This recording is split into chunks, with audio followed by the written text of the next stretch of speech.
sujets que je vais aborder seront liés bien sûr au sujet de la défense de l'Europe, qui est un sujet qui devrait nous préoccuper beaucoup plus que ça ne l'est aujourd'hui.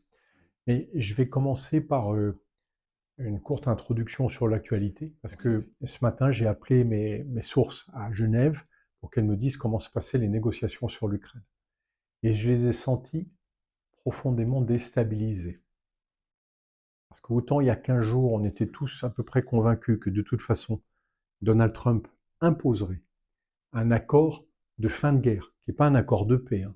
On le voit bien à Gaza, c'est pas parce qu'on a décrété qu'il y avait un cessez-le-feu que la paix est rétablie. Mais on était tous persuadés que d'ici l'été, il y avait un accord de fin de guerre. Et là, mes camarades me disent, c'est très compliqué parce que la Russie est en train de reculer. Là où Poutine s'était engagé vis-à-vis de Donald Trump, il regimbe en particulier sur le fait que l'Europe déploie des forces militaires en Ukraine, alors que c'était dans l'accord qui avait été noué en Alaska, en Corée l'été dernier. Et Zelensky, qui était à peu près convaincu qu'il serait obligé de céder le Donbass. Il lui reste une petite partie du Donbass. En fait, le calcul qu'il avait fait, qui est très partagé, c'est qu'il y a à peine 200 000 Ukrainiens dans le Donbass. Certes, ils se sont battus pour protéger le Donbass, mais pour protéger tout le reste du pays, et qu'au fond, si avec ça, il a une vraie garantie de sécurité que la guerre s'arrête, ouah, ça vaut le coup. Sinon, c'est 2 années, peut-être 3 supplémentaires.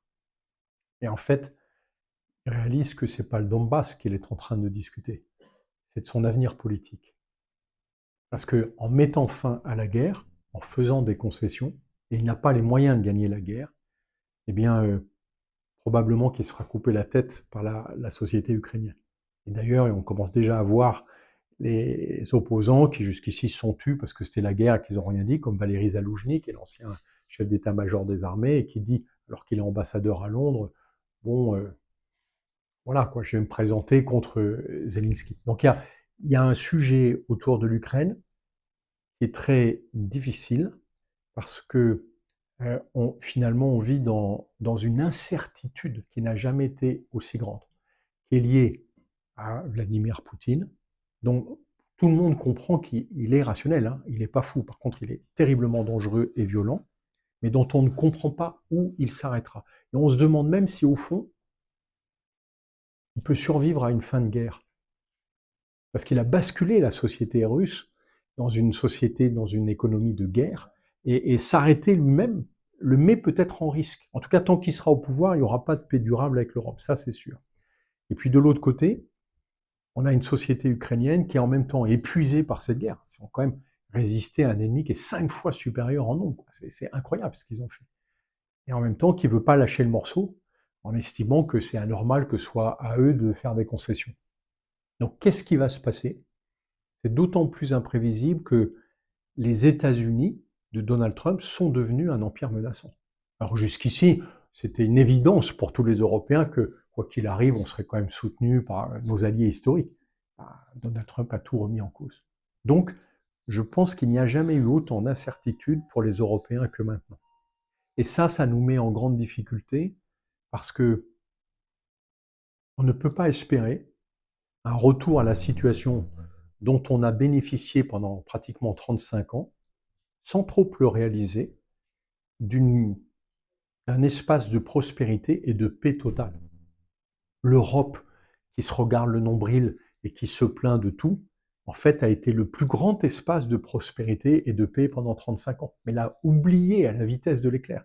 Et c'est maintenant que la guerre revient qu'on réalise que quand on nous parle d'insécurité, mais pardon, enfin, on vit dans une sécurité globale qu'on n'a jamais connue précédemment. Et donc on a un sujet chronique de retour de la guerre. Et la semaine dernière, j'intervenais dans des conditions difficiles avec mon ami Stéphane Audouin-Rousseau, qui est un grand professeur d'université, qui est un spécialiste des conflits armés, qui vient d'écrire un livre remarquable qui s'appelle Déni, le déni de guerre. Voilà. Pourquoi est-ce que dans notre société, française et européenne, on a autant de mal à réfléchir à la guerre? Qu'est-ce qui fait qu'on a cette espèce de réflexe d'autruche, dès qu'on nous parle de guerre, de mettre la tête dans le sable et d'attendre que ça passe. Je ne vais pas citer les exemples récents, vous avez tous en tête, quand le chef d'état-major des armées, général Fabien Mandon, vient au Salon des maires et dit il faut que la nation se prépare à perdre ses enfants, c'est un drame. C'est un drame dans la société. Moi, j'ai passé la soirée au téléphone avec des copines qui m'appelaient en me disant mais est-ce qu'on va venir chercher mon fils à la sortie de l'université demain pour aller mourir pour l'Ukraine? On est complètement déculturé des sujets de guerre parce qu'au fond, pendant 3 décennies et demie, ça nous a tellement arrangé de nous dire que plus jamais on connaîtrait ça, et personne ne souhaite connaître la guerre, qu'on a fini par oublier que ça existait, que c'était pas nous qui choisissions de ne pas être en guerre. Je reprends les mots d'Olaf Scholz, le chancelier allemand précédent, là, qui était en poste au moment du déclenchement de la guerre en Ukraine, et qui dit nous avons cru que nous n'avions plus d'ennemis. Et il a raison. En fait, le problème, c'est que c'est nous qui avons décrété qu'on n'était plus concernés par la guerre, alors que la guerre n'a jamais été aussi présente que maintenant. Donc, on est face à une situation où on a un empire menaçant, qui en fait est là depuis 20 ans, et qu'on n'a pas eu envie de regarder en face, qu'on a même embrassé sur la bouche quand on le recevait en Normandie, et dont on découvre que, bah oui, il nous menace.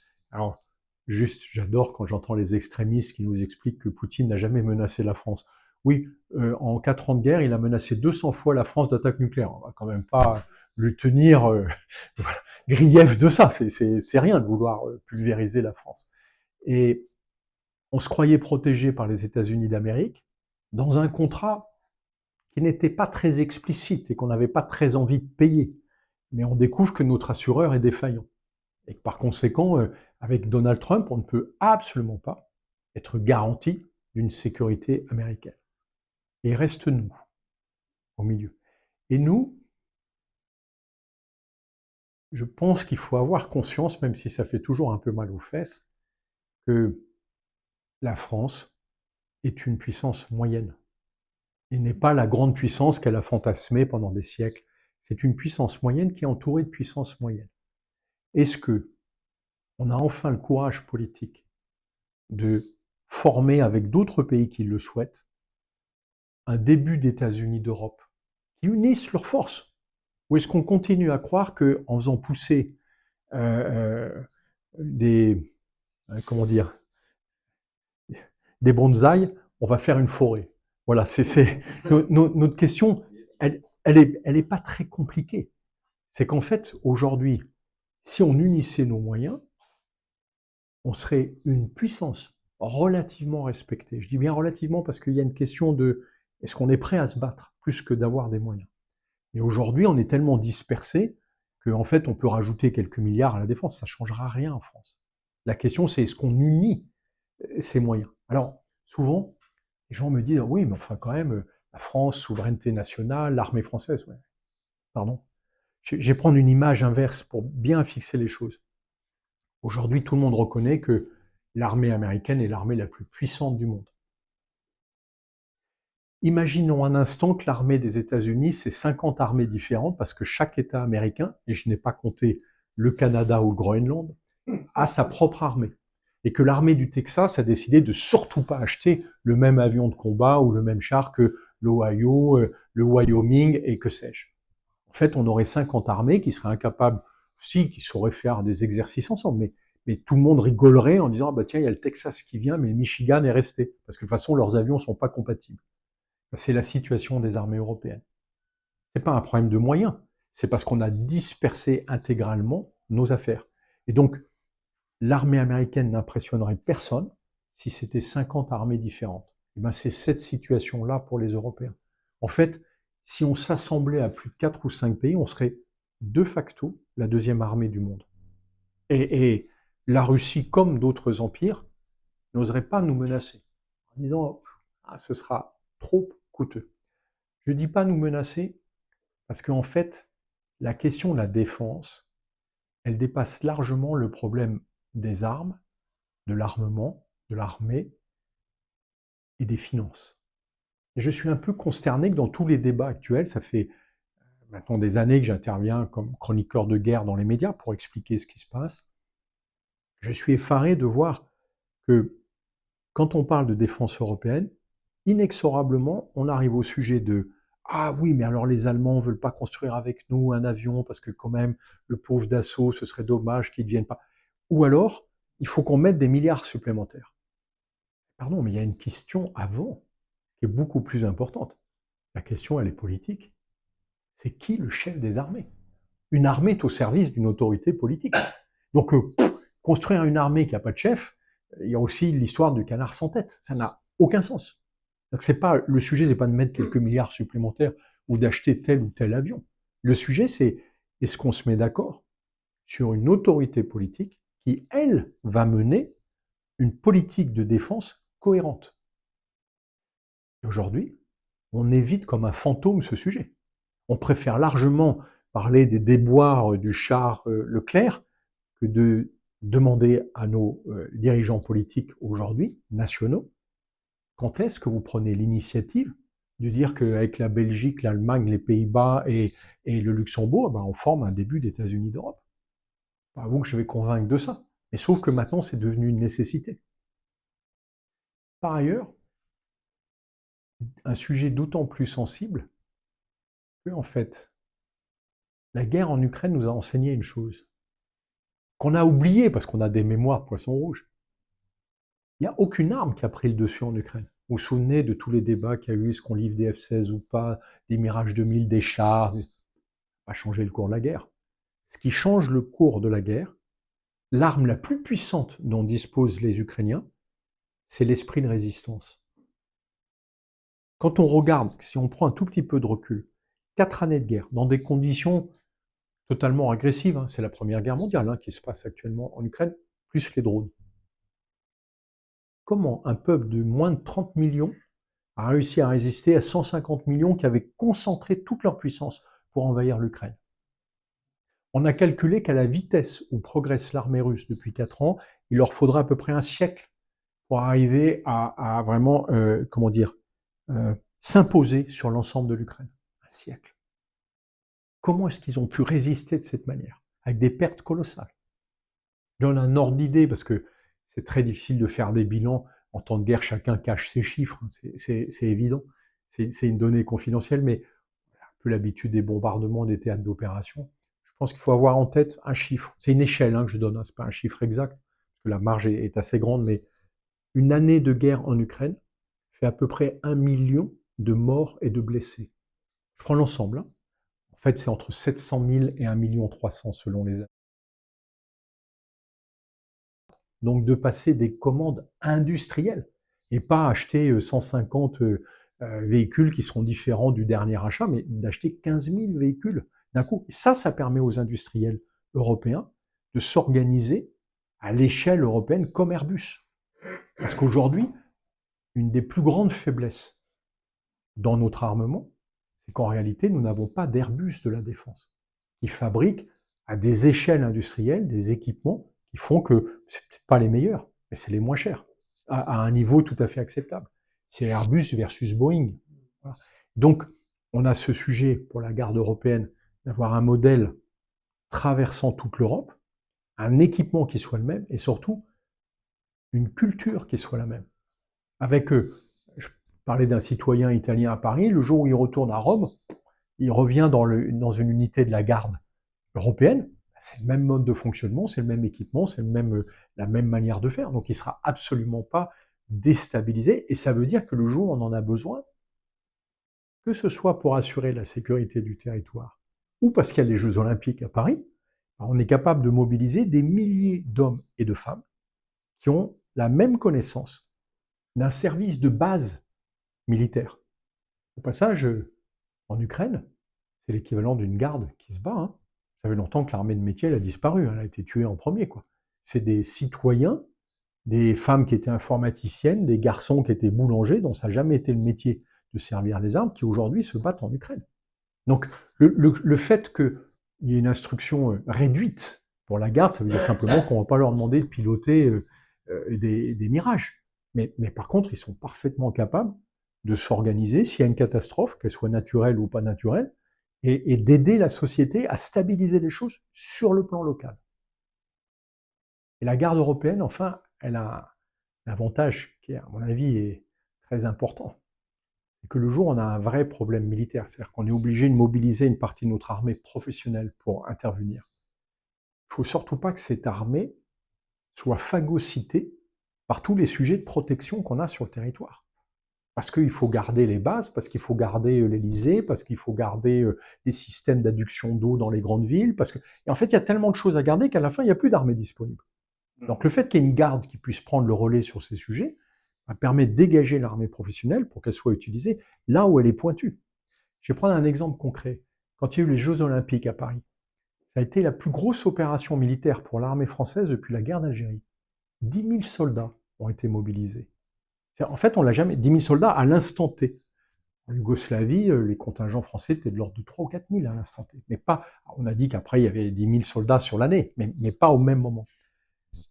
C'est quand même terrible de se dire qu'on a utilisé des soldats qui ont eu 3 ou 4 ans de formation pour surveiller, pardon, mais une caserne ou un centre de médias à Paris.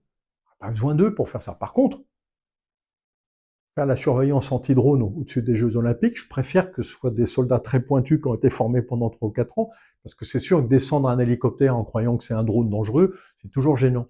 Voilà. Mais on voit bien que l'armée de métier, il faut la conserver pour des activités très pointues, et que par contre, on peut très bien monter une armée de masse pour dire qu'on a une partie des citoyens européens qui ont une culture militaire, qui savent ce que c'est que se battre et qui ne sont pas choqués à l'idée qu'on dise à un moment, il faut peut-être qu'on parte en Ukraine avant qu'il y ait une guerre qui se déclenche. Voilà. Et demain, ce sera la question, s'il y a un accord de fin de guerre qui est trouvé, à cause des Américains, parce que c'est eux qui vont l'imposer, est-ce qu'on est capable de déployer cette force rapidement pour montrer aux Russes que maintenant, c'est terminé et qu'ils ne peuvent plus avancer. Et qu'y compris, si jamais un jour il y a un accrochage, bah oui, il y aura quelques morts et blessés, mais c'est le rôle de cette armée. Voilà. Là, je reviens toujours à cette question de, est-ce que on a envie de défendre la paix sans avoir peur de se battre? Ou est-ce qu'on s'arrête tout seul parce qu'on est tétanisé à l'idée de faire ce qui est malheureusement très humain, c'est-à-dire de se battre en permanence contre tout le monde? Je reprends... Ouais, je pourrais prendre plein d'autres exemples, mais c'est assez... comment dire? C'est assez frappant dans la guerre en Ukraine de voir que un empire comme la Russie de Poutine ne réagit qu'à la force. Quand il y a une force qui est importante en face de lui, il s'arrête. Quand il sent qu'il y a une population qui a peur de se battre, il avance, et encore une fois, il utilise cette arme de la peur qui est essentielle. Donc voilà, pour moi, c'est cette question de pas avoir peur de se battre, c'est surtout pas de devenir belliqueux. On n'a aucune raison pour qu'on irait porter la guerre chez les uns ou chez les autres.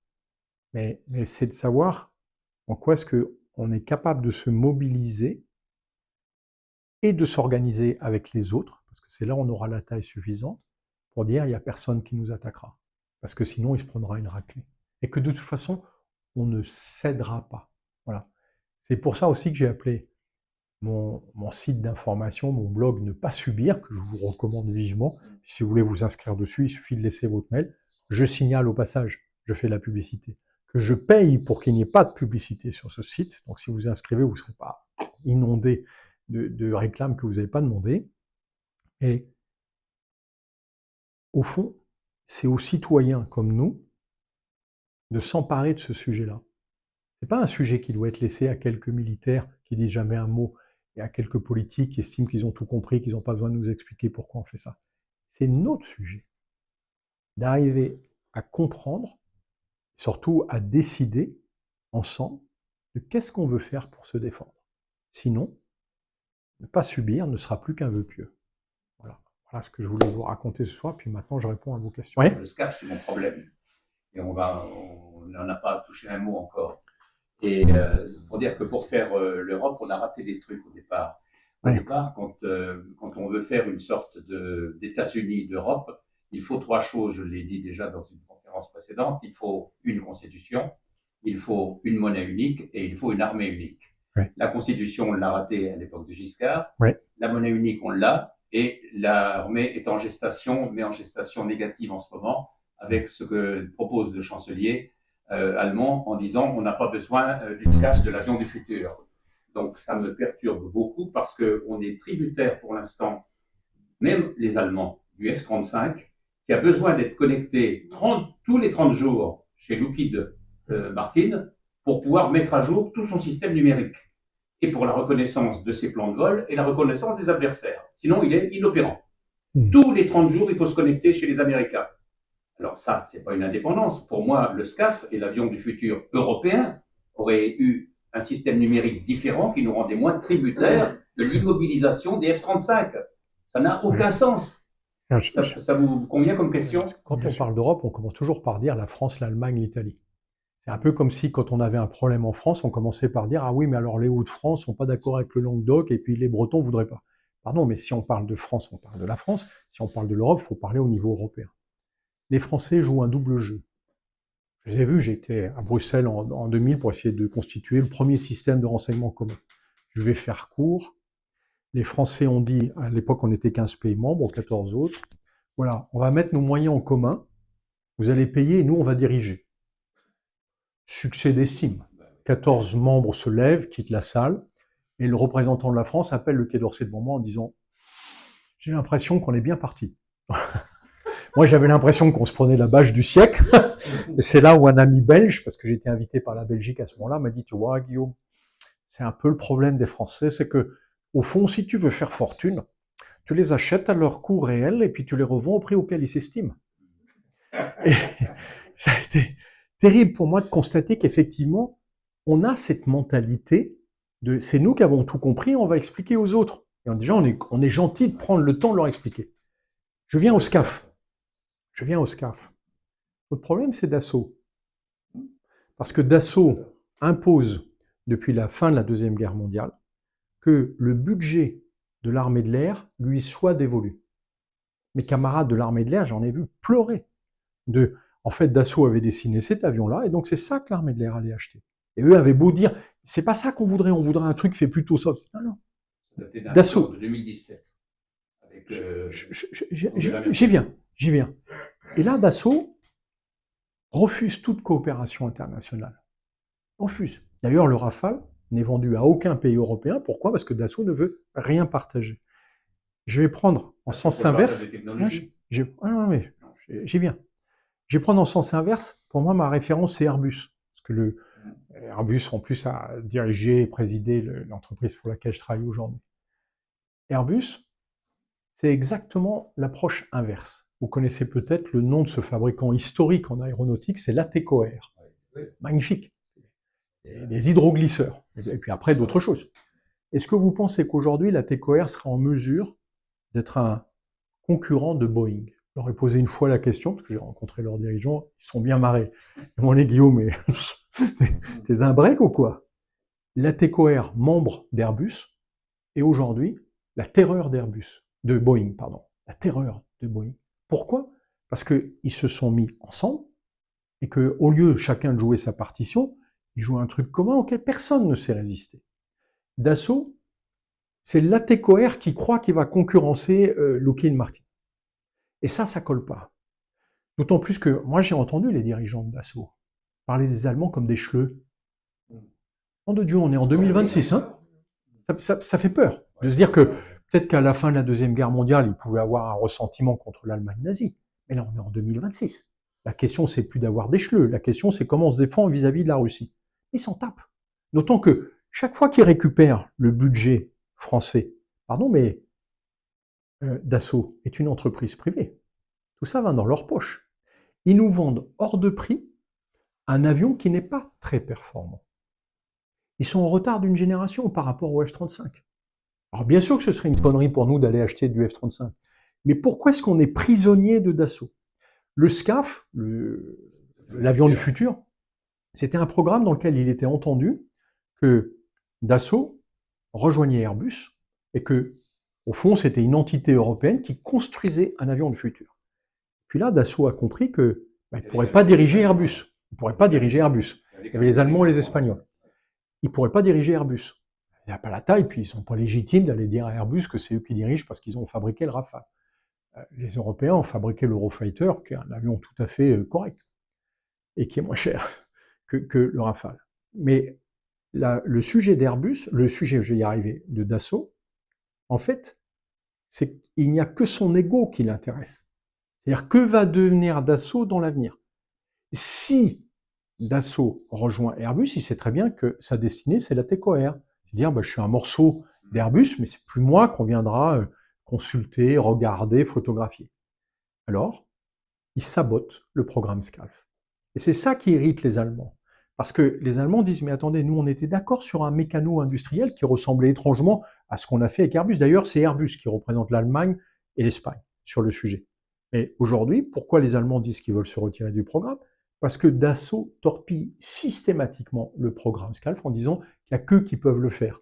Je reviens à mon système de renseignement en Europe, où les Français viennent en disant on va faire un système ensemble, c'est vous qui payez, c'est nous qui commandons. Voilà. C'est ça que dit Dassault aujourd'hui. C'est inacceptable. Et en plus, ils se payent notre gueule, parce qu'ils n'ont pas les moyens de développer un avion de 5e génération. Il faut des dizaines de milliards d'euros pour le faire. Les seuls qui ont les moyens de le faire, c'est l'Europe. C'est quoi, 100 milliards de prévus pour le SCAF? Oui, à peu près, c'est ça. Hein, c'est le budget nécessaire. La France va sortir 100 milliards d'euros pour se payer le successeur du Rafale. C'est impossible. On ne sait même pas le financer. Donc, on est sur un choc des cultures. En fait, pardon, mais Dassault, pour moi, c'est un héritage des manufactures royales qui croient encore qu'elles ont le monopole des budgets français et qu'on n'échappera jamais à leur emprise. Alors qu'on est passé à l'ère européenne, moi, Dassault, je ne comprends pas que le gouvernement ne les oblige pas à rentrer chez Airbus. Voilà. Et c'est tout, comme la TECOR. Et on dira, ah, vous avez vu, ce sont les héritiers de Dassault qui sont là. Très bien. Mais c'est un ensemble européen qui sortira un avion en centaines d'exemplaires. Et quand je dis centaines, c'est-à-dire qu'on serait tout de suite sur des séries qui seront entre 1000 et 3000, alors que Dassault sait très bien que si un jour il construit 400 avions de combat, ce sera le maximum de ce qu'il pourra faire, et il lui faudra 40 ans pour le faire. On n'est pas sur la même échelle. Et on a eu exactement le même problème, mes camarades en sont conscients, avec le char Leclerc. On veut repeindre pour le prix de 500 chars Léopard 2. Ils ont l'amélioré quand même. Il sera à peine amélioré. Pourquoi? Parce que Nexter, le fabricant franco-français de ce char, n'a plus aucune expérience des chars lourds. Il n'en a pas construit depuis 40 ans. Est-ce que vous connaissez une entreprise qui conserve une maîtrise en termes d'ingénierie et de connaissances 40 ans après? Surtout en ce moment. Mais c'est impossible. Les seuls qui ont cette expérience-là aujourd'hui, c'est Rheinmetall. Pourquoi? Parce que Rheinmetall, ils sortent une nouvelle version du char Léopard 2, ça n'a pas d'importance, hein, le modèle, mais juste tous les 3 ans, ils sortent une nouvelle version. Pourquoi? Parce qu'ils l'ont construit à plus de 2500 exemplaires. Il reste 200 exemplaires du char Leclerc. Le char Leclerc, c'est LVMH qui vous dit qu'il va vous équiper avec des chaussures de grande série, mais il va vous les faire payer au prix de chaussures construites à prix d'or. Voilà. Donc notre sujet sur l'armement, c'est pas de savoir si le Rafale est meilleur que l'Eurofighter, pardon, ça c'est des histoires de garçons qui veulent comparer leurs zigounettes. C'est est-ce que on organise une construction européenne qui fait que désormais on a quelques Airbus de la défense, avec une répartition bien sûr dans le domaine industriel de si la France achète 30% des avions, effectivement ils ont droit à 30% de la part industrielle. C'est le travail d'Airbus. Et ça fonctionne très bien. Pourquoi est-ce qu'on laisse Dassault mettre en péril la construction du chasseur du futur? Parce qu'en fait, Dassault ne veut pas laisser la place à une échelle européenne et est incapable d'organiser une coopération européenne. La question est à la fois psychiatrique, sociologique, financière, politique et militaire. Comme je suis ancien interne en psychiatrie, il faut me pardonner. C'est ce déni de réalité, c'est ce que vous venez d'expliquer, qui est le prodrome de ce déni de réalité des Allemands, qui effectivement est irréel par rapport à ce que l'Europe devrait avoir et posséder pour se séparer du numérique américain. Tout le monde a réalisé qu'on avait un problème avec les États-Unis. Je veux dire, même dans mon entreprise, qui est une des plus grosses entreprises informatiques de France. On travaille avec Microsoft depuis des années. pour des services tout à fait classiques, hein, on va pas aller chercher des trucs invraisemblables. Puis là, on découvre avec Donald Trump qu'en fait, ce type a le pouvoir d'imposer à Microsoft de nous sanctionner si on n'acceptait pas, par exemple, qu'il puisse aller chercher dans nos données. Inacceptable. Il y a 2 ans, il y a, dans un cercle de brillants directeurs des systèmes d'information, il y a un des types du syndicat qui a écrit qu'est-ce qui se passerait si demain Microsoft bloquait notre accès à ces services? Tout le monde a ri en disant jamais ils feront ça. Ils perdent tout commerce sous contrat. Le problème, c'est que maintenant, avec Trump, eh ben, on a ressorti son étude et puis on dit comment on fait pour contourner le fait que Microsoft demain reçoit l'ordre de Donald Trump de bloquer l'accès à ces services. Donc, on a un sujet de prise de conscience qui est assez rapide. Pourquoi? Parce que les Européens, il n'y a pas que les Allemands, hein, les Néerlandais étaient exactement dans cette situation, et les Britanniques. Pourquoi ils ont acheté des F-35? Parce que les Américains leur ont dit que c'était le seul avion qui était capable d'emporter les bombes nucléaires qu'ils mettaient à leur disposition pour pouvoir se défendre. Et là, avec Trump, ils découvrent que non seulement les avions peuvent être cloués au sol, mais que les bombes nucléaires, ils n'y auront jamais accès, surtout si Donald Trump a dealé avec Vladimir Poutine. Et donc, ils se sont créés une forme de dépendance qu'ils cherchaient avant, puisqu'ils voulaient montrer qu'il y avait un lien transatlantique, et puis que les Américains n'avaient pas intérêt à déconner, puisqu'ils achetaient du matériel très cher et qui dure pendant des années, voire des décennies. Et là, en Allemagne, comme dans à peu près tous les pays européens, tout le monde comprend qu'il faut qu'on change de logiciel. Mais justement, c'est là où, pour moi, Dassault joue un rôle complètement négatif. C'est que si ils avaient une gouvernance un peu éclairée, et que l'État français jouait son rôle, parce qu'ils sont actionnaires de Dassault, et Dassault est totalement dépendant des budgets de la France. Si Dassault était obligé de rejoindre un consortium européen, et pour une fois ferme sa gueule et construit un avion européen, tout le monde achèterait cet avion-là, le SCAF. Mais en nous imposant le successeur du Rafale que Dassault n'a pas les moyens de développer, eh ben, il met la France dans un corner. Et quand on discute avec les Allemands aujourd'hui, ils sont particulièrement agressifs parce qu'ils disent « vous êtes quand même culottés. Vous lancez des initiatives européennes, vous les sabordez, parce que c'est vous qui les sabordez, et en plus, vous n'avez pas un rond. Donc, comment est-ce que vous arrivez à lier les trois ?» Par rapport aux enjeux de développement industriel et de politique industrielle, alors vous avez pris le soin de nous poser la question qui est le chef des armées et de souligner en fait qu'avant de pouvoir prendre des décisions qui impliquent la société, etc., c'est au commandement de prendre ses responsabilités. Et alors au niveau de l'Europe, en fait, l'Europe de la défense, on nous la promet depuis que moi je suis étudiant, donc on y rêvait, de l'or en parlait, etc. Et donc ça, c'était, on va dire, dans les années 92, ça me rajeunit pas. Mais donc en 30 ans et quelques, il y a finalement toujours pas... Enfin bon, il y a beaucoup de velléités, mais on se demande si finalement c'est possible. Et donc ma question, on sent là qu'il y a des pressions, et on sent en même temps que finalement le fameux couple franco-allemand, il peine quand même à exister. Et donc bon, pour revenir sur les questions industrielles, à l'heure où on se rend compte en fait qu'on dépend des Américains, mais qu'on peut pas vraiment en dépendre, on est quand même content finalement d'avoir une industrie qui est capable de produire des avions sur lesquels on peut compter. Donc ça, c'est le côté positif de Dassault. Moi, j'entends ce que vous dites, mais du coup, est-ce que c'est pas demander beaucoup de la part d'un industriel qui gère une entreprise et en même temps assure sa mission, enfin en tout cas par rapport à l'avion, quoi, de tout d'un coup se lancer dans une aventure, enfin je sais pas, est-ce qu'il n'y a pas donc il y a deux questions dans ma question en fait, c'est un, je comprends ce que vous dites, mais en même temps de la même manière que vous nous demandiez à nous de réfléchir en fait où est la responsabilité, est-ce que vous pensez pas qu'elle est d'abord politique avant d'être industrielle? Est-ce que c'est réaliste de demander à Dassault de se lancer là-dedans? On a quand même vu que les Allemands c'était des compétiteurs féroces sur le transport, etc., quoi, hein, donc bon, ça c'est la première question. Et deuxième question, du coup, est-ce que vous y croyez vraiment, vous, à cette possibilité?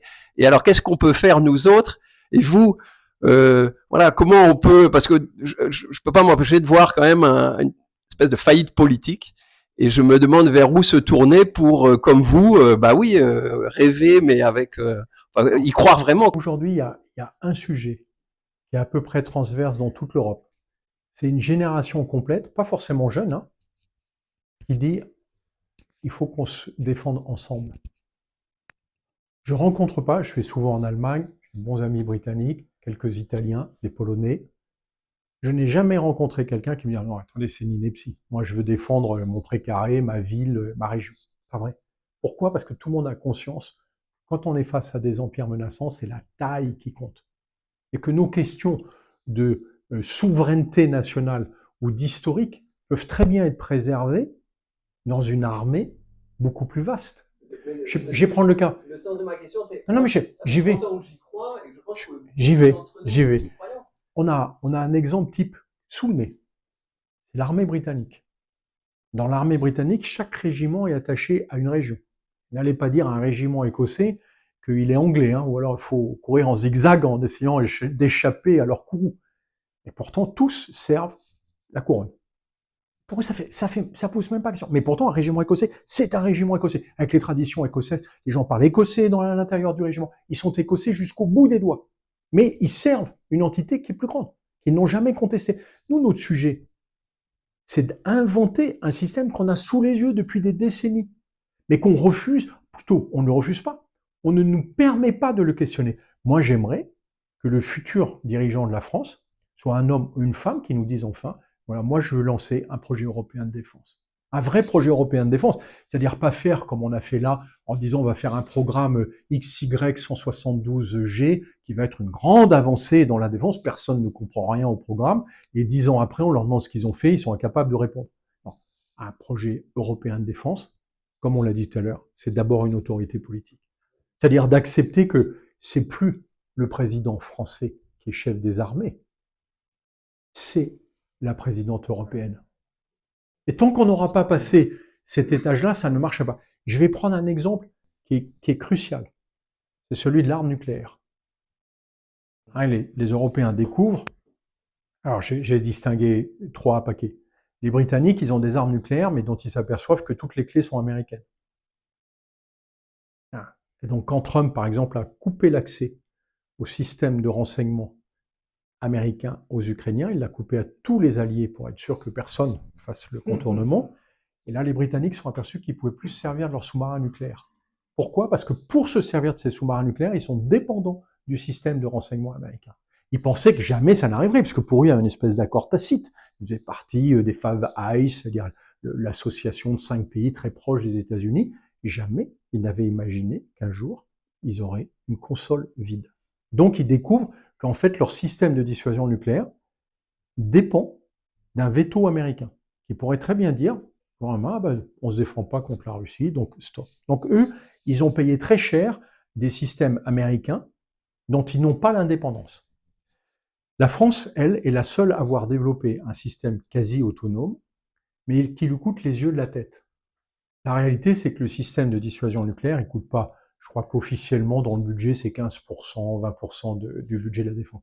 C'est pas vrai, c'est 25 à 35% selon les années. Et on n'a pas les moyens de se payer ça. Pour faire dessin sur les finances françaises. En plus, pour qu'un système de dissuasion nucléaire fonctionne, il faut investir chaque année à l'intérieur pour être sûr qu'il soit au dernier hurlement de la mode. Sinon, on sait qu'on se le fera contrer, qu'il n'a plus aucune crédibilité. On est aux limites de ce qu'on sait faire. On a un système qui tient la route, mais on peut plus investir un rond de plus, et quelque part, on met les doigts dans les failles. Les autres pays européens, ceux qui ont accès au parapluie nucléaire américain, je vais prendre le cas de l'Allemagne, ils ont des dépôts de munitions nucléaires américains sur le territoire, et ils ont acheté des avions F-35 pour pouvoir les emporter. C'était le contrat. Si vous voulez emporter des bombes nucléaires, vous défendre, vous devez acheter des F-35. Donc ils ont acheté très très cher un avion qui est réputé pour pouvoir transporter ces missiles. Et là, ils découvrent avec Trump que les missiles nucléaires, enfin sont des bombes, mais en réalité ils sont montés sur des missiles, comme les F-35, sont sous droit de veto américain. C'est-à-dire que technologiquement, les États-Unis peuvent paralyser, neutraliser aussi bien l'accès aux armes nucléaires, qui sont censées être à leur disposition, que aux avions. Mais pire que ça, on découvre à cause de la guerre au Moyen-Orient que la dissuasion nucléaire n'a jamais dissuadé que d'une attaque nucléaire. Regardez ce qui s'est passé pour Israël.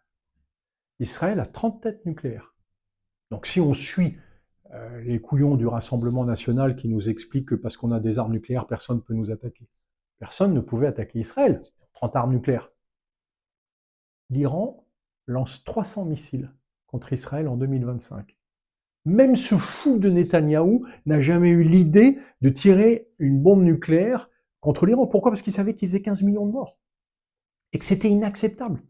En fait, ce qu'on a oublié, c'est qu'une arme nucléaire n'est pas une arme de guerre. C'est un système de suicide collectif. Et donc le premier qui l'utilise, en fait, il détruit tout irrémédiablement. Ce sera le deuxième mort. Et il sera le deuxième mort. C'est pour ça que ça nous protège contre une menace nucléaire, parce que quand Poutine nous menace avec une régularité de métronome d'une attaque nucléaire, en fait, en France, on sait très bien que c'est pas vrai. Il peut pas, ou alors il se suicide. Et comme il n'est pas suicidaire, jusqu'ici, il n'y a aucun risque. Et d'ailleurs, la répétition de la menace montre bien que il n'y en a pas. Mais par contre, si demain il voulait déclencher une guerre classique contre la France, par exemple, quand il y a des drones qui commencent à nous emmerder, qui auraient pu faire des dégâts considérables, je pense notamment aux sous-marins nucléaires, ben, c'est pas parce qu'on a des armes nucléaires qu'il va s'arrêter. Et là, on est face à un gouffre. C'est qu'en fait, on réalise que le parapluie nucléaire ne nous protège que des menaces nucléaires. Exactement. Aujourd'hui, l'OTAN travaille sur un scénario qui les embête beaucoup. C'est s'il y a un accord de fin de guerre en Ukraine, une partie des forces des pays européens seront monopolisées par le déploiement qui sera nécessaire. On parle de 30 à 50 000 hommes, mais comme il faut une rotation tous les 6 mois et qu'il faut qu'il y ait des gens qui se préparent ou qui s'entraînent, ça fait 150 000 militaires.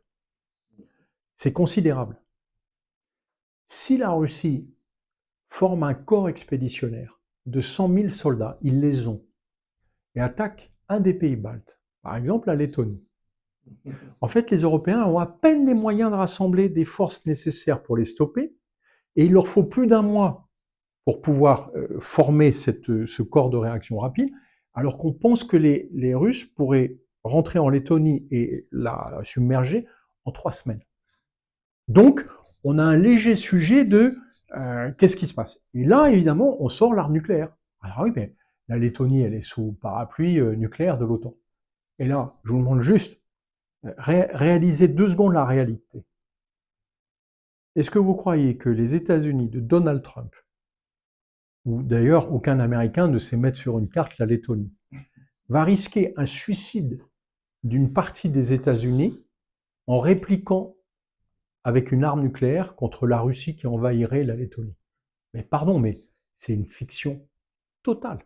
La seule chose où les Américains nous protègent un peu, mais encore avec Donald Trump on ne sait pas, c'est quand Poutine nous menace d'une attaque nucléaire. Là, il ne sait pas ce que feraient les Américains. Mais ce qui est sûr, c'est qu'on n'aura jamais accès à une arme nucléaire pour se défendre d'une attaque classique. Donc la Lettonie, c'est l'exemple type après Israël de, en fait, si on n'a pas, nous, à notre disposition, une arme nucléaire, le parapluie des autres, c'est une pure théorie. Et, pardon, mais je vais l'étendre à la France. Quand le président Macron dit « mais moi je suis prêt à protéger les pays européens, les intérêts de la France vont au-delà de nos frontières », vous croyez que le président Macron, ou quel que soit son successeur, serait prêt à risquer un suicide collectif de la France pour défendre la Lettonie? Ben, moi, j'y crois pas. Voilà. Donc, ça, pour dire qu'on a un sujet de dépendance qu'en fait, on n'a pas osé regarder avec réalisme. Et pourtant, si je reprends le système de dissuasion nucléaire français, en fait, si on le partageait avec 3 ou 4 pays, financièrement, on s'en sort. Là, on peut le développer et on a la technologie, on la maîtrise.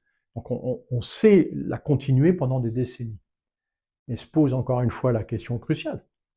C'est qui l'autorité politique qui peut utiliser cette arme? C'est une fiction, encore une fois, de dire il n'y a que le président français, mais vous inquiétez pas, les Belges, vous serez protégés. Pardon, j'ai beaucoup d'amis en Belgique, il n'y en a pas un qui l'imagine, quoi, pour les raisons que j'ai évoquées. Donc, ça veut dire que tant qu'on n'aura pas fait un regroupement politique de pays qui se payent un système de dissuasion nucléaire, tant qu'on n'aura pas une présidence de ce pays-là qui, elle, aura accès au bouton, eh bien, personne ne pourra croire que la France ou les États-Unis iront défendre un autre pays. Et donc, ça remet, comment dire, ça balaye toute notre aversion, toutes nos réticences sur une défense européenne. Serpent de mer. Moi, j'ai vu, voilà, depuis 52, quoi, il y a ce serpent de mer. Et en fait, jusqu'ici, on ne s'est jamais réellement senti en danger, les Européens. Même pendant la guerre froide, on avait le sentiment que il y avait les Américains qui étaient là, puis nous, on contribuerait, mais que ce serait un combat global, que l'Union soviétique ne pourrait pas le remporter. Mais aujourd'hui, on est face à Poutine et que Trump, pardon, mais nous a trompés, sans faire de jeu de mots, on réalise qu'en fait, on ne peut compter que sur nous. C'est pour ça que je pense que l'Europe, ou plutôt la défense européenne, je ne vais pas dire l'Europe de la défense, on ne peut pas le faire avec l'Union européenne. L'Europe de la défense européenne, ce sera le fait de quelques pays qui vont se regrouper, parce qu'ils ont compris que l'Union européenne telle qu'elle existe aujourd'hui, et ce n'est pas une critique que je fais, c'est une constatation, c'est un club de marchands qui a très bien organisé le fait que on fonctionne bien ensemble. Avec Erasmus, on a partagé un aspect culturel, on a réussi à mettre en place une monnaie unique, formidable, hein, c'est une réussite. Mais pour le reste, dès que l'Union européenne essaye de rentrer sur le sujet de la défense, qui se précipite pour aller dire à Ursula von der Leyen ou à Thierry Breton, ah, mais attends, c'est pas légitime, c'est la France. Et les autres pays européens d'ailleurs, qui viennent, ah non, mais il n'a jamais été question que Bruxelles dirige ce truc. Donc notre question, encore une fois, pour une défense européenne, c'est de dire, c'est quoi l'autorité politique qu'on met en place? Tant qu'on ne l'aura pas mise, le reste est vain. De penser que on va faire un parapluie nucléaire pour nos voisins ou que les voisins vont venir nous défendre s'il se passe quelque chose, ça ne marche pas. Au passage, je rappelle une chose que méconnaissent souvent nos concitoyens. Vous savez, on parle toujours de l'OTAN et de l'article 5, le système de défense collective. On dit c'est formidable, on fait partie d'un club de 32 pays dans l'OTAN qui doivent se défendre collectivement. Mais l'article 5 n'a jamais été une obligation de moyens. Il dit simplement que si un pays est attaqué, tous les autres doivent doivent réagir collectivement. Mais en réalité, dans la réaction, si la France veut envoyer une lettre de strong protest à la Russie parce qu'elle a envahi la Lettonie, elle a le droit. Il n'y a pas d'armée dans l'OTAN. C'est les armées de chaque pays membre qui sont les armées de l'OTAN. L'OTAN n'a pas d'armée. Et c'est pour ça que quand on imagine que l'OTAN va nous défendre ou que grâce à l'OTAN on ne fera rien, ben non. L'OTAN, c'est juste un club où on a le droit de se dire on pourrait se défendre ensemble. On a des normes qui sont communes, on a des états-majors qui sont communs, mais typiquement là pour l'Ukraine, les États-Unis ont mis un droit de veto sur le fait qu'on utilise des états-majors de l'OTAN. Pourquoi? Parce que Poutine ne veut pas en entendre parler. Et donc on a monté à Suresnes un état-major franco-britannique, alors que normalement c'est typiquement le rôle d'un état-major de l'OTAN de faire ça. Donc on voit bien que l'Europe, plutôt la défense européenne, ne pourra pas exister tant qu'il n'y aura pas une autorité politique. Que tout le reste est fiction, en fait, autour de nous, qu'on n'a pas démonté parce qu'au fond, ça nous arrangeait. Ça nous arrangeait. Vous avez un scénario crédible de la possibilité de l'émergence d'un tel union politique à 15 ans? Moi, je pense même qu'il est crédible à partir du moment où il y aura la présidentielle française. Si on empêche l'extrême droite de s'emparer du pouvoir et qu'on a enfin un candidat de gauche européen, et pas comme nos actuels là, qui nous expliquent Europe toute la journée, mais qui se dépêchent de parler que de la France, bien sûr, tiens, je pense à un en particulier, c'est Raphaël Glucksmann. J'ai discuté plusieurs fois avec lui. Je pense que Raphaël, il est prêt à franchir le pas. Effectivement, nos armées sont des armées d'États souverains. Oui. Et c'est le propre du régalien, si je puis dire. Et ce que vous êtes en train de dire, c'est que il faudrait quelque chose d'européen avec un chef d'état-major européen, une présidence au moins Oui. européenne, militaire, et tout, etc. Mais au-delà de cela, et mon collègue le disait derrière, c'est un problème politique. D'abord un problème et qui dit un politique. problème politique, dit un problème, je dirais, constitutionnel aussi. Vous parliez tout à l'heure de la Constitution européenne qui n'a pas eu lieu. Mais fondamentalement, ce qui ressort de tout ce que vous avez dit, je vous donnerai un exemple, c'est un pouvoir politique fort qu'il faut qu'on imagine. C'est pas le fédéralisme forcément à l'américaine ou Oui. quoi que ce soit. Il y a quelque chose qu'il faut qu'on trouve que j'ai pas trouvé, hein, je l'avoue, mais je pense qu'il faut le rechercher. Et je vous donne un exemple dans ce que vous dites. Dassault. Pourquoi Dassault? Dassault très franco-français, tout, etc. Dassault, et c'est parce qu'il y a un État français qui finalement vit avec Dassault. On est tous ensemble. Voilà. Donc on est dans notre petite communauté française. Oui. Mettre ça au niveau européen, c'est vraiment un problème, comme vous le dites, politique. C'est-à-dire qu'il faudrait que Dassault s'allie avec d'autres firmes américaines, anglaises, tout, etc. Et cela ne peut être fait que sur un plan politique. Dassault a sa vision, ce que je comprends, économique, d'entreprise, tout, etc. Mais simplement, il a de l'autre côté l'État français qui est là, en gros, pour lui dire, lui renvoyer la balle en disant, ben, on travaille ensemble. Comment faire? Et vous le laissez entendre. Mais comment faire pour trouver la solution politique? Parce que finalement, la solution, quelque part, elle est politique. Alors, moi, je l'imagine sous une forme à définir de fédéralisme, c'est-à-dire qui dépasse nos petits égoïsmes souverains, nationaux, etc. Et c'est ce que vous laissez un petit peu entendre. Simplement, je ne sais pas comment faire. Pour moi, c'est purement une question de projet politique. Mais plutôt que de nous vendre qu'on va améliorer la sécurité des Français contre les immigrés qui font vivre la France depuis des décennies, peut-être qu'on devrait s'intéresser à nos sujets les plus préoccupants. Le sujet de sécurité aujourd'hui dans notre société, à mon avis, c'est un sujet qui est crucial. Et ce sujet-là, ça nécessite de faire autrement que ce qu'on fait aujourd'hui. Donc, ça veut dire qu'il faut qu'on mette au pouvoir des hommes et des femmes qui ont un projet à nous proposer de comment est-ce qu'on s'allie avec d'autres pays. Le modèle, on l'a sous les yeux. Hein.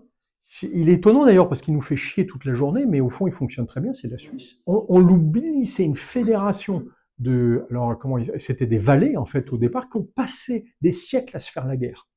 Jusqu'au jour où elles ont compris que, un, c'était vain, et que deux, si elles voulaient se défendre des menaces extérieures, dont la France, il fallait qu'elles s'unissent. Et à partir du moment où elle s'est unie, elle n'a quasiment jamais été attaquée. Donc, on est exactement sur le même périmètre. Mais ce qui est toujours étonnant, moi je travaille beaucoup avec la Suisse, j'ai des liens forts avec la Suisse, c'est que la Suisse déteste l'Europe, mais surtout pour son déni de démocratie. C'est-à-dire qu'ils estiment, comme les Britanniques finalement avant le Brexit, que ces fonctionnaires qui sont à Bruxelles et dont aucun pays ne souhaite qu'ils soient trop politiques et puis qu'on vote pour un président de l'Union européenne, ils disent non, en fait on s'y retrouvera jamais.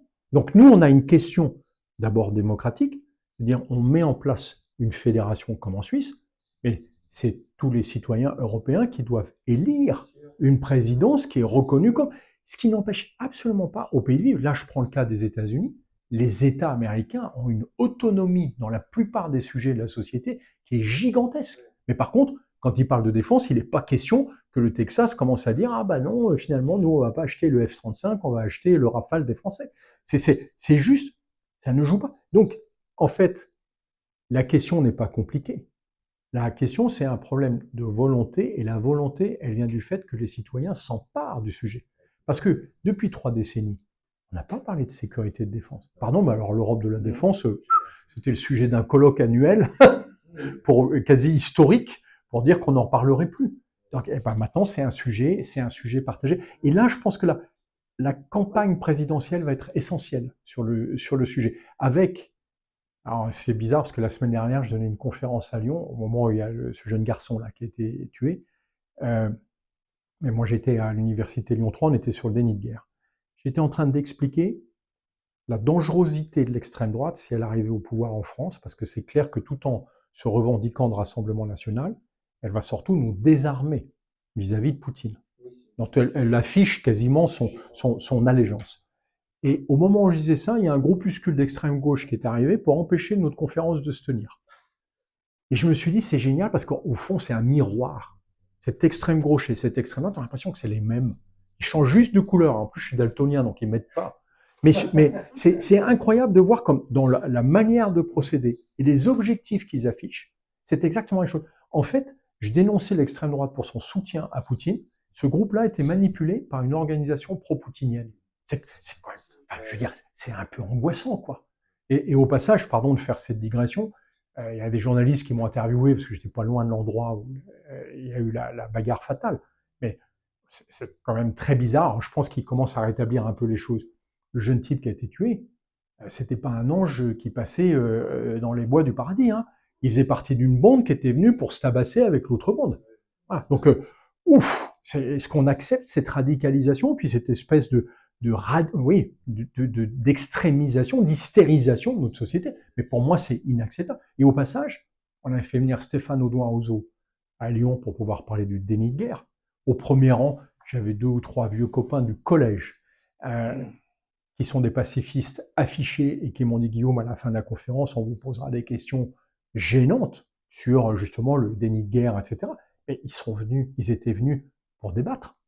Et ils ont été hallucinés de voir ce groupe de singes hurleurs débarquer au milieu avec des mégaphones et des fumigènes pour nous empêcher de débattre. C'est eux qui sont dangereux. Et c'est eux qu'il faut empêcher d'accéder au pouvoir, parce que sinon, effectivement, non seulement on ne pourra rien faire, mais je pense qu'on sera très vite soumis. Je voudrais poser une question sur le remplacement éventuel par des technologies avancées, des fantassins qui me paraissent être une mauvaise solution pour les États devant le développement de la cybernétique et de la robotique et des professionnels qui sont capables de manœuvrer des drones kamikazes. Est-ce que le développement à outrance des drones kamikazes pilotés par des professionnels ne serait pas plus simple, étant donné qu'on oublie momentanément l'énergie nucléaire comme étant une véritable force? Vous comprenez ce que je veux dire? Oui. Car tous ces fantassins nouveaux, hormis la force de résilience qui peut se déclencher d'une façon collective, je me demande bien à quoi ils vont servir devant des drones kamikazes. En fait, la guerre en Ukraine a un côté totalement régressif de la Première Guerre mondiale. La même proportion de blessés et de morts que lors de la Première Guerre mondiale. Alors que depuis 1945, on est plutôt à 6-7 blessés pour un mort. Pourquoi? Parce qu'on a mis en place tout un système pour aller sauver les gens qui ont été blessés sur un front, sur un champ de bataille. Là, la guerre en Ukraine, c'est 3 blessés pour un mort. Pourquoi? Parce que c'est le bilan de la Première Guerre mondiale. On n'arrive pas à évacuer les blessés ou on ne cherche pas à les évacuer. Donc le taux de mortalité est 2 fois supérieur à celui des guerres qu'on connaît depuis 70 ans. Les drones. Les drones, en fait, c'est une technologie ancienne. 40 ans. Moi, j'ai travaillé avec des drones quand je commençais dans l'armée il y a 40 ans. Les drones ont radicalement changé. Aujourd'hui, ils sont beaucoup plus précis dans le pilotage. J'y viens. Et dans l'autopilotage. Les drones ont changé du tout au tout avec l'arrivée de phénomènes qui sont assemblés. D'abord, la miniaturisation. Avant, il fallait un drone de 200 kg pour transporter un truc de 5, donc bon, c'était quand même pas évident. On avait énormément de mal à le commander à distance. On avait un problème de communication. Il fallait un pilote derrière chaque drone. Et il était d'une fragilité, d'une incapacité à réagir vite, ce qui était consternant. Donc on s'en servait essentiellement comme cible pour aller photographier des choses. En disant c'est moins dangereux que de foutre un pilote, mais c'était assez peu développé. Toutes les technologies qu'on nous montre aujourd'hui, par exemple le fait qu'il y ait une fibre derrière, en fait elles ont 40 ans. Mais on ne les assemblait pas de cette manière. Là, ce qui change radicalement, c'est l'arrivée de l'intelligence artificielle, et en particulier dans le fait qu'on n'a plus besoin d'avoir un pilote derrière le drone. À un moment où, alors pardon de faire cette digression, mais vous allez voir où je veux en venir. L'armée française découvre qu'elle a 20 ans de retard sur les drones. Pourquoi? Parce que l'armée française est dirigée par des pilotes. Aujourd'hui, le chef d'état-major des armées, c'est un pilote. Pour eux, dans leur tête, c'est suicidaire que d'investir dans les drones.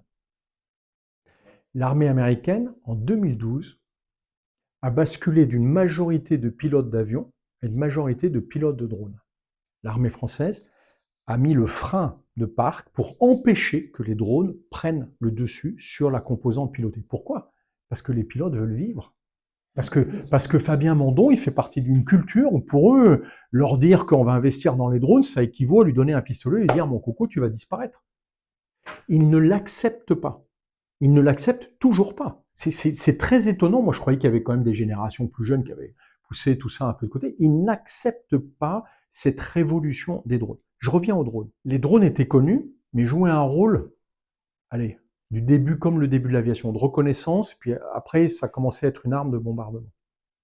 Aujourd'hui, on pense, on n'est pas complètement sûr, parce que les chiffres sont quand même très falsifiés, ils sont responsables des 3/4 des pertes sur le champ de bataille. Ils sont devenus plus importants, alors j'allais dire, que l'artillerie. En fait, c'est une arme d'artillerie quand ils bombardent. Donc, c'est juste une bombe qui, au lieu de voler 2 secondes et demie, vole pendant 2 heures. C'est ça un drone, c'est une bombe volante. On déstabilise complètement le champ de bataille parce qu'en fait, on n'arrive pas à voir quel rôle ils peuvent réellement jouer. Je vais prendre un exemple autre que le fantassin. Les drones maritimes, les drones navals, ont flingué un cuirassé gigantesque russe en mer Noire. Du coup, quand le débat s'est posé en France de est-ce qu'on prend la décision de construire un nouveau porte-avions? Est-ce que ça vaut le coup de faire un porte-avions à 1 milliard d'euros si 2 drones de 20 000 $ peuvent le défoncer? Ah, mes camarades marins étaient tous Limitatif. Mais à l'inverse, eux, ils prennent l'exemple du Groenland et disent, est-ce que vous croyez que le jour où on veut projeter des forces françaises au Groenland, on va envoyer 2 drones que personne ne verra parce que c'est tout petit, puis en général c'est sous l'eau. Ça ne marche pas. Donc en fait, aujourd'hui, personne ne sait dire dans mes camarades, chez mes camarades militaires, qui, du drone ou de l'humain, va l'emporter. En fait, ils ne savent pas. La seule chose qu'ils savent, c'est qu'aujourd'hui, la meilleure défense contre les drones, c'est une reproduction de ce qui s'est passé avec l'armée de l'air il y a exactement un siècle. Pardon, je fais une minute historique. Les premiers avions ont été utilisés à la guerre pour aller observer les tirs d'artillerie. Parce qu'en fait, si on ne prend pas de hauteur, on ne voit pas au-delà de 4 km. On ne sait absolument pas ce qu'on fait. Et comme l'artillerie apprenait à tirer de plus en plus loin, à 20 puis 30 km pendant la Première Guerre mondiale, aujourd'hui 80 à 120 km, il fallait absolument qu'on puisse lever des capteurs pour voir ce qui se passe loin. C'est ça les premiers avions. En fait, les premiers d'ailleurs, observateurs d'artillerie, sont montés dans des ballons. Quand ils se sont fait dessouder, ils ont décidé qu'il valait mieux s'arrêter. Et là, ils ont utilisé ces petites constructions de bois de balsa et de toile pour simplement s'élever dans les airs et pouvoir dire « Ah ouais, mais là on tire beaucoup trop loin ou beaucoup trop court ». Puis ils se sont aperçus qu'en renforçant un peu les avions, en fait, ils pouvaient se contenter non pas d'observer, mais d'aller bombarder. Donc ils ont commencé par jeter des fléchettes dans les tranchées. Puis après, ils ont jeté des grenades. Puis ils se sont rendus compte que c'était encore mieux de jeter des bombes. Donc ils ont renforcé les avions. Et on est arrivé aux avions de bombardement. On a fait des avions de reconnaissance. Après, on a fait des avions de bombardement. Et quand il y a eu des avions de bombardement, on a développé l'aviation de chasse pour aller contrer les avions de reconnaissance et de bombardement. C'est exactement ce qui se passe avec les drones, à un siècle d'écart. On a commencé par faire des drones de reconnaissance, parce que ça permettait de ne pas exposer une vie pour aller voir ce qui se passe. Et puis après, on a fait des drones bombardiers. Au fond, on se dit, mais plutôt que de tirer un obus d'artillerie, c'est presque moins cher qu'un obus d'artillerie aujourd'hui. Un petit drone qui emporte une charge de 45 kg, le Shahed iranien par exemple, ben, il va les bombarder. Puis en fait, comme maintenant ces drones sont une menace, ben on fait des drones pour aller intercepter les drones. Donc, tout ça pour dire que sur les drones aériens, je n'ai parlé que des drones aériens, personne ne sait ce qui va se passer in fine. Est-ce qu'on va trouver un moyen de neutraliser ces drones à grande vitesse? Et donc, il faut surtout conserver des avions pilotés parce que c'est les seuls à pouvoir répondre intelligemment face à ces menaces, ou est-ce qu'ils sont totalement dépassés? En fait, le drone anti-drone. Le drone anti-drone, ouais, mais c'est ce qu'on est en train de développer. En fait, on est tous un peu focalisés sur les drones aériens parce que c'est les plus visibles. Mais aujourd'hui, en Ukraine comme à Gaza, on a vu apparaître des drones terrestres qu'on ne connaissait pas jusqu'ici. On savait faire un petit truc télépiloté, mais bon, voilà, c'était vraiment très, très simple. Là, aujourd'hui, on commence à voir des démonstrateurs, ils ne sont pas opérationnels, mais de trucs sans pilote qui remplissent une mission qu'avant, on confiait à des hommes. Et surtout, on a vu apparaître, pour la première fois, à Gaza. J'en veux beaucoup aux sociétés israéliennes qui ont développé ça, parce que c'était un interdit quasi philosophique qu'on s'était fixé jusque-là. Des drones qui décident tout seuls de leur cible. Voilà. Donc ils sont totalement autonomes. Ils n'ont pas été paramétrés à l'avance. On n'a pas dit il faut rechercher mon CEF et si vous le trouvez, ben, vous l'attaquez. Non, non, non, non. Le drone décide tout seul que mon CEF va être attaqué. Mais on ne sait pas trop comment, parce que l'intelligence artificielle, on ne la paramètre pas. On l'éduque quelque part et puis après, elle se lance. Et là, on est consterné parce que jusqu'ici, la règle éthique dans les armées, c'était de dire il doit toujours y avoir un homme pour décider de tuer quelqu'un. Et là, il n'y en a plus. C'est effrayant. Oui, on peut changer les algorithmes, mais on sait tous qu'avec les algorithmes, on ne maîtrise pas les conséquences de leur raisonnement. On le voit après, ex post, des camarades dans la salle m'ont dit il y a des drones qui sont allés exploser des enfants. Hein. Ils présentaient absolument aucune menace. Bien sûr, le drone a décidé tout seul que c'était une menace et qu'en gros, c'était bien d'aller le détruire. Donc, on arrive à un moment où, à cause d'une intelligence artificielle qui, quelque part, prend une forme d'autonomie par rapport aux hommes, on peut se demander, comme dans des films de science-fiction, à quel moment cette intelligence artificielle décidera que la plus grande menace pour la Terre, ce sont les hommes. Je dis juste qu'on a franchi un cap dans l'armement en produisant, pour l'instant ils ne sont pas en masse, hein, c'est des pilotes, des expérimentateurs, mais des armes qui ne sont plus contrôlées par des hommes. Et typiquement dans les drones, ceux sur lesquels travaillent tous les constructeurs de drones, ce sont des essaims. C'est-à-dire qu'avant, il y avait un pilote, un drone, plutôt un drone, un pilote. Et là, ils cherchent le moyen de diriger en même temps 10, 15, 50, 100 drones. Dans les 100. artifices chinois. On ne sait pas faire. En fait, ils sont paramétrés. Donc, en réalité, réalité, c'est pas. Enfin, pardon, ils sont autocontrôlés par une IA, mais ils ne manœuvrent pas eux-mêmes. C'est bien nous qui avons programmé le fait. Par contre, si on arrivait à, par exemple, je vais prendre le cas du porte-avions américain, d'accord, qui est aujourd'hui, qui doit être à 300 ou 400 km des côtes iraniennes, pour pas être à la portée des drones. Et quand il y a un drone iranien qui vient, il le flingue à 50 bornes, il n'y a pas de raison. Mais si c'était 500 drones qui arrivaient, personne ne sait intercepter aujourd'hui 500 drones, sauf avec des drones chasseurs de drones. Donc on arrive dans une ère où en fait, on rentre sur des sujets dont on ne comprend pas les conséquences. Il y a une arme qui a un peu désespéré mes camarades, c'est qu'on mettait beaucoup d'énergie dans les armes dites à énergie dirigée, c'est-à-dire des lasers de très haute puissance. Parce que le coût d'émission d'un laser est quasiment minime, et on peut le rediriger très très vite, et donc détruire une multitude de cibles. Mais il y a une chose qu'on ne maîtrise toujours pas, et moi je l'ai vu en opération, parce qu'on s'est planté à cause de ça, c'est que le laser reste éminemment sensible aux conditions météorologiques. Et que dès qu'il y a un nuage, ou une pluie suffisamment dense, en fait le laser passe pas au travers. Et donc il faudrait utiliser le laser que par temps dégagé, ce qui est quand même une contrainte, voilà, qui n'est pas toujours inquiétante. C'est les limites de ces armes. Mais moi, ce que je trouve inquiétant dans l'affaire des drones, c'est cette possibilité qu'on s'est donnée technologiquement de fabriquer des armes qu'en fait on ne maîtriserait pas. Les 20 ans que j'ai passé dans l'armée, j'ai traversé 3 génocides, alors que j'avais été élevé dans la culture de la Shoah. Donc moi, je croyais au plus jamais ça. J'ai commencé avec le Cambodge, terrifiant. On a quand même laissé les Cambodgiens martyriser les Cambodgiens, 3 millions de morts. Pas que les Khmers rouges, mais enfin, il y a eu 3 millions de morts. Après, j'ai été au Rwanda pour l'opération Turquoise. Soi-disant notre opération humanitaire, on a livré des armes aux génocidaires. Et puis l'année suivante, j'étais à Srebrenica, dans les Balkans. J'ai assisté au massacre de 8000 personnes, au cri d'eux, on ne peut pas intervenir parce que vous comprenez, les Serbes sont les amis de la France, alors quand même, qu'est-ce qu'on va faire? Ah mince, qu'est-ce qui s'est passé? Ce qui m'a toujours frappé, dans ces déchaînements de violence, on ne peut pas faire pire que ça, c'est qu'il n'y a aucun facteur culturel, géographique. Au Rwanda, je me souviens d'un professeur d'université qui était dans un camp de réfugiés, qui nous interpellait. J'étais avec Florence Aubenas, la journaliste, à l'époque elle était chez Libé, en lui disant, vous vous rendez compte, la sauvagerie des Africains, vous avez vu ce qu'on a fait, quoi. C'était un grand professeur de droit, de Boutaré. Et notre garde du corps, qui était un légionnaire, lui a dit, oh, vous croyez que vous avez le monopole de la violence ici en Afrique? Je suis serbe. C'était terrible. C'était terrible cette collision. En fait, le Cambodge, c'était considéré comme le pays du sourire. Jamais personne n'avait imaginé avant le génocide que les Cambodgiens seraient capables de faire ça. Le Rwanda, pardon, mais le Rwanda, c'était la Suisse de l'Afrique.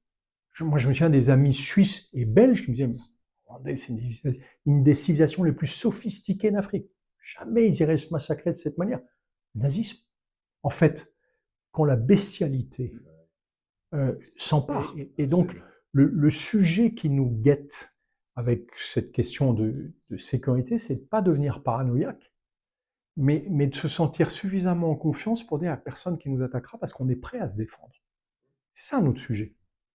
Parce qu'en fait, demain, personne ne sait dire si c'est pas le Nigeria qui deviendra un empire menaçant ou si c'est le Maroc qui deviendrait fou et qui unirait. On n'en sait rien. On n'en sait rien. Par contre, si on ne se prépare pas à se défendre, pardon, mais comme l'a dit Mark Carney, le Premier ministre canadien, vaut mieux être à la table qu'au menu. Vous savez, moi j'ai eu une expérience. Je suis officier d'artillerie à l'origine. Mais pendant 20 ans, l'artillerie n'a servi à rien, puisqu'on n'était plus dans une confrontation contre une armée. Donc on s'est inventé de nouveaux boulots. Alors moi, j'ai fait des opérations de search and rescue, enfin d'aller chercher des otages. J'ai fait des opérations de guidage aérien, de frappe, de bombardement, etc. qui m'a toujours frappé, c'est quand les gens commencent à nous dire, vous savez, ici, on maîtrise notre affaire. Et ça, en général, c'est mauvais. Je vais vous raconter juste une histoire. En parti aux États-Unis avec le Collège Royal des France, je fais l'école de guerre à Bruxelles, c'est un milieu très international. Ils nous emmènent pendant 3 semaines faire un tour des États-Unis pour rencontrer toutes les grandes organisations de sécurité et de défense américaines. Et on finit dans un endroit, un immense building. Le chef de la sécurité vient nous voir pour nous dire ici, vous êtes dans l'endroit le plus safe du monde. Parce qu'il y a eu un attentat en 1996, je crois, en 97. On est en 2001. Et depuis, on a absolument tout revu. On a tout réfléchi. On a tout sécurisé. C'était le World Trade Center. Et c'était 2 mois avant qu'il soit bombardé. Personne n'avait jamais imaginé qu'on détournerait un avion de ligne pour en faire un missile. Jamais imaginé? En fait, mes camarades du GIGN m'ont dit plus tard que les Français le savaient et ont voulu le dire aux Américains. Parce qu'il se trouve qu'en 1994, quand il y a eu le détournement de l'Airbus d'Air France à Marignane, qui venait d'Algérie, ils avaient une taupe à l'intérieur de l'équipe et ils savaient que le commando islamiste avait l'intention de faire écraser cet Airbus à Paris. Je pense que c'était la Tour Eiffel la cible. Ils n'ont jamais voulu dire, mais c'était marqué les esprits. C'est pour ça qu'ils ont donné l'assaut à Marignane pour empêcher l'avion de redécoller. Normalement, le GIGN n'intervient jamais dans une violence extrême. Au contraire, ils essayent d'épuiser les preneurs d'otages, puis à la fin, quand ils sont épuisés, à la rigueur, ils en tuent un, mais ils essayent toujours de limiter la perte. Là, ils sont montés à l'assaut, il y a eu des morts, des blessés des 2 côtés. Pourquoi? Parce qu'il fallait absolument pas que l'avion redécolle. Donc, mes camarades du GIGN sont empressés de dire ça aux organisations de sécurité importantes avec qui on travaille, dont les Américains. On va dire, voilà, on vous briefe, on sait que cet Airbus allait être utilisé comme un missile volant. Tout le monde les a écoutés, très intéressés. Mais comme ça n'avait pas eu lieu, personne n'a changé de manière de faire. Et quand le FBI a constaté aux États-Unis qu'il y avait des jeunes gens qui apprenaient à décoller, mais pas à atterrir, dans les écoles très chères de pilotage, personne s'est affolé. Personne s'est affolé. Mes camarades du GIGN, ils étaient fous quand il y a eu l'attentat du World Trade Center. Et le responsable de la sécurité, qui nous a briefé en nous expliquant qu'on était dans l'endroit le plus safe du monde. À côté de moi, il y avait un officier marocain qui a un vieil ami. Elle m'a dit, Guillaume, je suis pas superstitieux. Il ne devrait pas dire ça. C'est le mec qui avait raison. Personne ne sait ce que veut dire la maîtrise de la violence. Personne. Est-ce que vous en parlez aux dirigeants? Est-ce Alors, qu'il y a quelqu'un qui vous écoute? La première chose, pour ce qui est de l'Union européenne, je pense surtout qu'il faut réaliser que c'est une association de marchands dans son état actuel, elle n'a jamais été faite pour assurer la défense de l'Europe. Donc, transformer l'Union européenne existante en une Europe fédéraliste capable de nous défendre, pardon, mais il faut arrêter, quoi. Même si on pourrait garder l'appellation, parce que c'est la plus connue, mais celle-ci qu'on a dessinée pour faire du commerce, elle est super, mais elle n'a jamais été faite pour nous défendre. Pour ce qui est de à qui on en parle, j'en ai parlé, je vais faire 3 grands paquets de personnes. J'en ai beaucoup parlé à des militaires. Moi, je suis de la génération donc de Thierry Burkhardt, l'ancien chef d'état-major des armées. C'est ma génération qui a commandé l'armée française pendant 4-5 ans. Ça dure pas plus, hein, général. Et dans ma promotion, il y a 40 officiers généraux. Donc c'était marrant parce que quand on réunissait la promotion, on avait l'impression de voir une galaxie d'étoiles.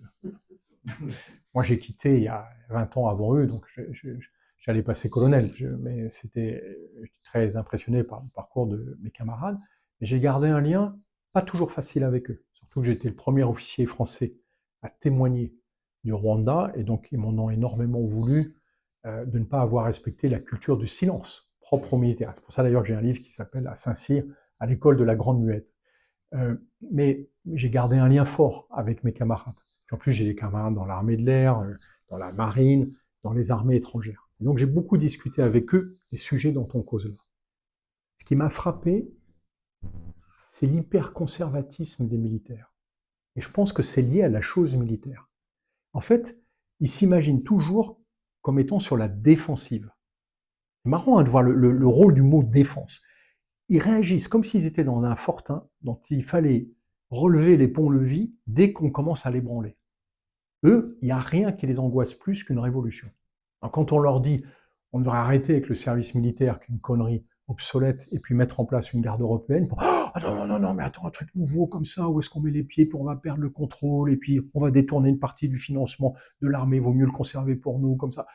Ils ont énormément de mal avec l'innovation, sauf quand ils sont en crise. Voilà, quand ils ont pris une raclée, je dois faire une conférence dans 15 jours pour les Arméniens, qui sont pris une raclée monumentale de la part des Azéris. Alors eux, ils sont prêts à se mettre en cause, parce qu'ils ont bien compris que leur truc, leur fortin défensif, il s'était fait submerger. Donc les militaires, pardon, mais j'oublie.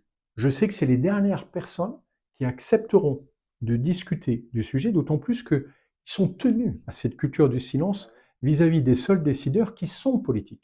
Thierry Burkhardt, pour donner qu'un exemple, quand je lui ai parlé de mon projet de garde européenne, le coquin, pourtant c'est un type vachement bien, Thierry, mais qui peut être d'une mauvaise foi hallucinante. Il m'a dit, je ne suis absolument pas intéressé par ton projet, d'ailleurs je ne l'ai pas lu. Et là, à ce moment-là, il me sort une liste, longue comme mon bras, de toutes les raisons pour lesquelles il ne fallait pas aller sur une garde européenne. Ça veut dire que non seulement il l'avait lu, mais il avait fait plancher une équipe pour expliquer pourquoi il fallait surtout pas le faire. Donc, pardon, mais entre mauvaise foi et conservatisme, on n'en tire rien. Et c'est dommage, parce que s'ils avaient une culture du débat, je pense qu'ils auraient des choses intéressantes. Mais pour eux, l'essentiel de leur vie, ça consiste à ne rien dire. Ensuite, il y a les dirigeants politiques. J'en ai vu pas mal, notamment des sénateurs et des députés qui sont sur des sujets de défense, au niveau européen et au niveau français. Je suis sidéré de leur, comment je pourrais appeler ça, fatalisme. C'est-à-dire que, par exemple, je reparle du projet européen, en général, ils réagissent vite. Ah oui, ça c'est pas mal. Puis en plus, c'est facile à expliquer, une garde européenne. Alors, ils vont devant la commission de la défense, et puis là, en général, il y a un ministre, par exemple Sébastien Lecornu, qui leur répond en 3 mots. Non, mais c'est impossible. Non, mais on y a déjà pensé. Non, mais on ne peut pas le faire. Et on s'arrête. Pourtant, c'est leur rôle de dire non, attendez, nous, on veut faire plancher un groupe sur ce sujet, aller plus loin, comprendre ce que ça voudrait dire, est-ce que c'est possible, est-ce qu'il y a des pays qui en pensent, est-ce que les Allemands, les Belges, les Néerlandais, les Espagnols seraient intéressés par un projet de ce type? Juste faire du boulot, quoi, de prospective. Pourquoi? Parce qu'ils ont l'impression qu'ils sont face à ce fortin militaire et que, en gros, il est imprenable. Et donc, ils renoncent. Là encore, tout à l'heure, j'étais avec un député français qui est quand même l'ancien directeur de cabinet de la Première ministre, quand elle était à Matignon. Il m'a dit, moi, chaque fois que j'ai voulu discuter avec des militaires sur ces sujets, j'ai l'impression qu'ils ont une capacité à auto-bloquer les sujets, ne serait-ce que pour éviter qu'on déstabilise un système dont ils ont toujours peur que voilà, les murailles se mettent à s'ébranler. Donc, une grosse déception. Pour moi, les seuls qui sont capables de porter ce sujet-là, ce sont les citoyens. Parce qu'en fait, c'est un sujet éminemment politique. Et si on le remet à des politiques sans qu'il y ait une pression de la part des citoyens, ils n'en feront rien. Donc, je pense que c'est à vous, en fait, de vous emparer de ce genre de sujet. Alors aujourd'hui, vous allez me dire, on est 12, d'accord. Hier, ils étaient 200, à d'autres endroits, j'en ai vu plus, à d'autres, j'en vois moins. Et je m'en fous. Ce qui m'importe, c'est que les personnes, en particulier comme vous, s'emparent de la question et se disent, mais c'est pas parce que j'ai pas passé 10 ans dans l'armée, parce que j'ai jamais fait partie de la commission de la défense nationale, que je n'ai pas le droit de donner mon avis sur la sécurité des Européens. Je pense que c'est d'abord un sujet de société avant d'être un sujet technocrate ou militaire. Est-ce que vous rencontrez des jeunes, plus jeunes que nous, disons qui ont une vingtaine, une trentaine d'années, et vous leur parlez de cela, et quelle est leur réaction? Alors, moi aujourd'hui, je suis directeur de la communication d'un très grand système de retraite. Je n'ai pas le droit de le dire, c'est l'Agir Carco.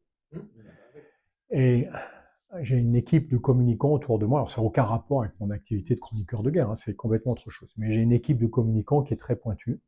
Et mon adjoint en particulier me dit souvent, Guillaume, tu ne t'adresses pas assez aux jeunes. Il faut trouver un média, une manière de rencontrer ces jeunes, parce qu'ils sont hyper intéressés par ces sujets. Mais ils ne regardent pas France Info TV et ils ne lisent pas Le Monde. Donc, c'est quoi le moyen de discuter avec eux? Cette question tourne dans ma tête parce que alors si de temps en temps je vais à l'université, j'ai des étudiants, mais c'est des étudiants qui sont dans ce trip-là, quoi. Ils sont en master 2 de relations internationales, donc pardon, mais je vois une micro-population. Non, là, je parle de causer à la société. Et en fait, c'est un ami qui m'en donne l'occasion. Alors, je ne sais pas si le projet ira jusqu'au bout, mais je le trouve très, très étonnant. D'autant que moi, je ne suis pas du tout lecteur de ça. Il veut faire une bande dessinée pour parler de sujets de géopolitique en disant, attention, on n'est pas du tout dans les bandes dessinées de Tintin et Astérix, etc., hein, même si c'est Dargaud qui porte le projet aujourd'hui. Et en disant, aujourd'hui, là où, on va dire, tiens, sur mes livres, ils sont édités en dizaines de milliers d'exemplaires. On touche un public de dizaines de milliers de personnes. Un livre est lu 3-4 fois. La bande dessinée, c'est 100 000. C'est-à-dire qu'ils ont un facteur 10, et en plus, en général, une population beaucoup plus jeune. Qui lit, pourquoi? Parce qu'en fait, c'est 60 pages, avec finalement un texte réduit, et du coup, ça leur permet d'accéder à quelque chose à condition qu'on ait un message très clair, très limpide, et que ce soit un peu mis en scène. Sinon, les gens ne vont pas au bout de leur BD. Et du coup, son projet, c'est l'ancien éditeur de la revue 21 et de la revue dessinée qui m'a proposé ça. J'avoue que quand je l'ai vu arriver avec son truc, je me suis dit, on ne va pas regarder, moi, dans une bande dessinée, pas mon truc, quoi. Et ben, je trouve que son idée est vachement intelligente parce que si ça permet de toucher avec un message beaucoup plus simple, évidemment, il n'y aura pas le 10e de ce qu'on s'est raconté ce soir. Mais si ça permet de toucher un public plus large et plus jeune, qui se convainc qu'il n'y a pas que les conneries sur Twitter qui permettent de réfléchir au sujet de défense, je me dis, formidable. J'essaye de réfléchir à ce sujet. J'avoue que parfois c'est compliqué pour moi, parce que j'ai le sentiment de faire partie d'une génération qui a loupé beaucoup de choses, en particulier sur la construction européenne, sur la sécurité de notre société et sur le partage.